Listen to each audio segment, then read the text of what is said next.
Second half కూడా బాగుంది, కాకపోతే కొంచెం లాగ్ అనిపిస్తుంది. విన్నర్ అంటే మేబీ నాకు అంతా తెలీదు అండి, నాకు అంత ఐడియా లేదు.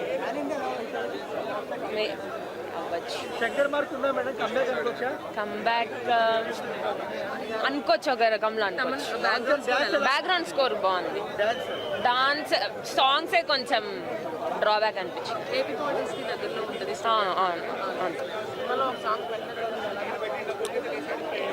లైక్ ఏమో సాంగ్ పెట్టాల్సింది యాక్చువల్లీ, మరి తీసేసారు ఎందుకు. ఓవరాల్ రేటింగ్ ఎంత? 3. సినిమా చూశాను, ఇప్పుడే చూశాను భయ. సినిమా అయితే ఓత ర్యాంప్ వేసాడు భయ, ఇంకా మామూలుగా అయితే లేదు. ఇంకా సినిమా ఈ సంక్రాంతి పండగకే, ఇంకా ఈ సంక్రాంతి పండగకి దీన్ని కొట్టే సినిమా అయితే లేదు. ఇంకా ఎన్ని సినిమాలు వచ్చినా వేస్ట్.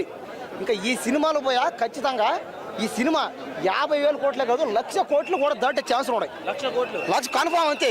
ఎందుకంటే ఇది ఒక గ్లోబల్ సినిమా, ఆయన ఒక గ్లోబల్ స్టార్. అయినా గ్లోబల్ అంటే ఏంది, ప్రపంచం. చూసా రాత్రి నుంచే ఉన్నాను పోయి, ఇక్కడే ఉన్నా, ఇక్కడే పడుకున్నా, ఆ రోడ్డు మీద ఉన్నా. పైగా 500 పెట్టి నేనే కొన్నా టికెట్, చూసుకో కావాలంటే పోయి. ఇంకా సినిమా చూసినప్పుడు నాకైతే ఏం అర్థం కావట్లేదు. నేను మళ్ళీ ఈ సినిమాని సంక్రాంతి ఈ నెల అంతా చూస్తూనే ఉంటా. సినిమా అయితే ఉందిపోయా. ఇంకా నేనైతే మొత్తం బుక్ చేసా. ఈ రోజు మొత్తం 4 షోలకి బుక్ చేసుకున్నా. కాబట్టి అందరూ ఎవడు చెప్పినా ఆడాడు తెలుగు మాట్లాడతాడు. సినిమా అయితే ఏం లేదు, సినిమా ఇచ్చి పడేసి ఊత ర్యాంప్ అంతే.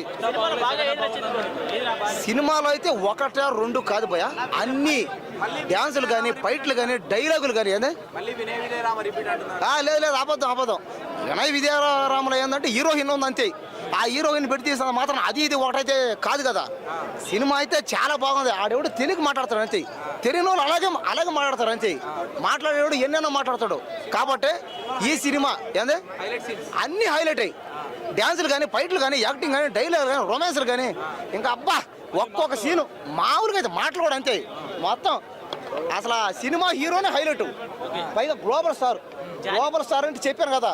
గ్లోబల్ అంటే ఇంకా జానీ మాస్టర్ కొరియోగ్రాఫీ అంటే జరగని పాట కానీ